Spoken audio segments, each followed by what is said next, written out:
Before you listen to anyone giving you advice on any subject matter, you want to make sure that that person is qualified to speak on the subject that they're speaking about. And so don't take money advice from broke people. Get a jump on your fresh start. Time to get your money right. We talking dollars, talking cents, talking own instead of rent. You got questions, we got truth that you can trust. We live in proof. We here to help you to get out of debt. Get pencil and paper, sit at your desk. It won't just happen, you must do your part. Be done with the debt and get a fresh start. Get a fresh start. What's up, everybody? This is Samuel with Fresh Start, where we help you get your money right. And today I want to talk about 3 ways you can use your tax return to help you progress in your debt elimination plan. And so first and foremost, many of you may know about our story, some may not, but my wife and I, we got married, and in the first 15 months of marriage, we knocked out $50,000 of debt. And we were very intentional. We lived on a budget. We lived well below our means, and we were focused together in unity to knock out that debt. And then a few years later, we purchased our first home, and we paid off our entire mortgage in the first 3 years of home ownership. The main reason is, number one, spiritually, my wife and I are both believers and Christians, and we just didn't want to live under slave and bondage to anybody. The Bible says in Proverbs chapter 22, verse 7, that the borrower is slave to the lender. And I didn't want to be a slave to anybody, and my wife didn't want to be slave to anybody or anything. So we were intentional about knocking out our debt. And so I say all that to say that before you listen to anyone giving you advice on any subject matter, you want to make sure that that person is qualified to speak on the subject that they're speaking about. And so don't take money advice from broke people. So step number 1, we always suggest when you get a large sum of money, and some of you may get that with a tax return, look at where you are in the debt elimination process. And according to our process at Fresh Start, step 1 is to have an emergency fund. We usually suggest about $1,000 to maybe $1,500 parked in a savings account. This is not really an interest-bearing account. This is an account where you have liquid funds available. And what we mean by liquid is if you have an emergency, being able to access the funds quickly.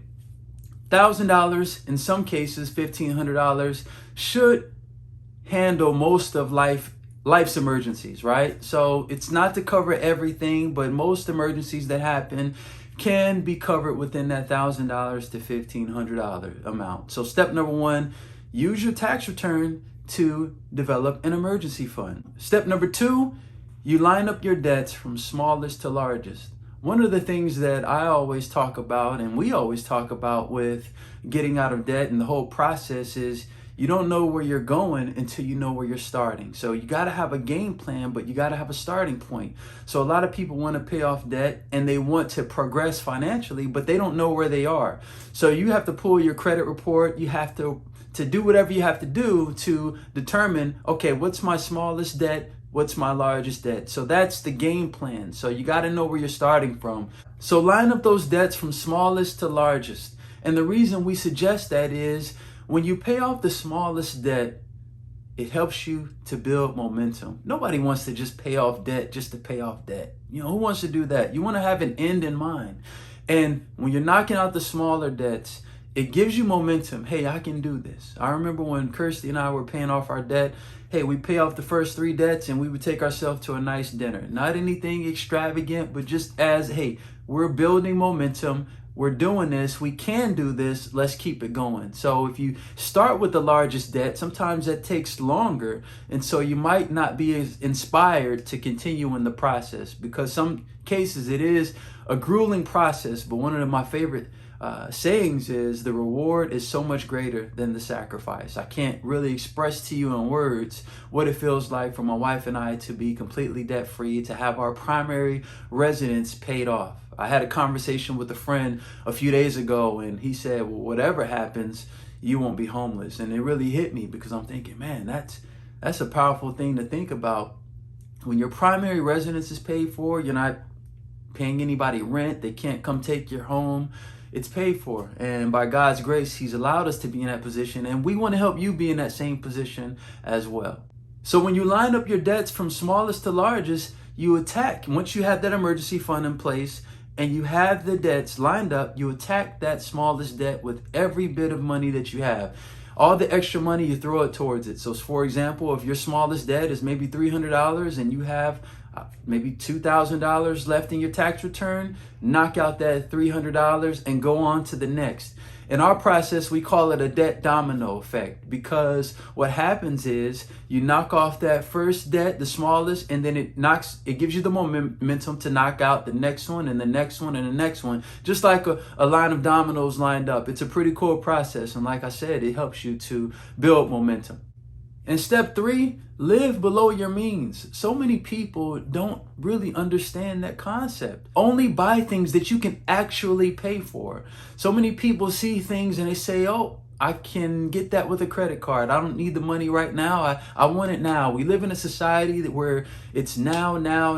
And if you live that way, it's a mindset that will continually have you in this cycle of, I call it poverty, of just being broke, right? You're paying somebody else. It's time to own in 2022. It's time to own. Change your family tree. So live below your means. What that looks like from a practical standpoint during our get out of debt process, and honestly now, my wife and I, we don't have cable. We subscribe to certain Netflix or maybe a Hulu, which is a little cheaper than actual cable, but we're in a different position now. But when we were getting out of debt during our process, we didn't have cable. You have to determine and understand the difference between wants and needs, right?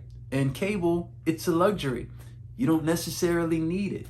And it's something that you have to ask yourself, how bad do I want to get out of debt? So living below your means as step number 3 in using your tax return. So once you've saved your emergency fund, once you've lined up your debts and you've attacked the smallest and to the largest debt, whatever funds are left over after that emergency fund, it becomes a lifestyle of living below your means and asking yourself, ask yourself, do I have the money to purchase this? And if not, don't buy it, right? Because we want to see you free in 2022 and beyond. Change your family tree this year. Get out of this cycle of debt, because there's nothing like freedom. Thank you for listening. Continue to tune in, subscribe below, because every time we post a new video, you'll be notified. And we want to continue to give you helpful content. And visit our website, freshstartfreedom.com. And when you visit our site, you'll see a link to our course. It's an online platform that Kirsty and I put together called the Fresh Start Academy. So go to freshstartfreedom.com and be on your way today. It's still early in the year.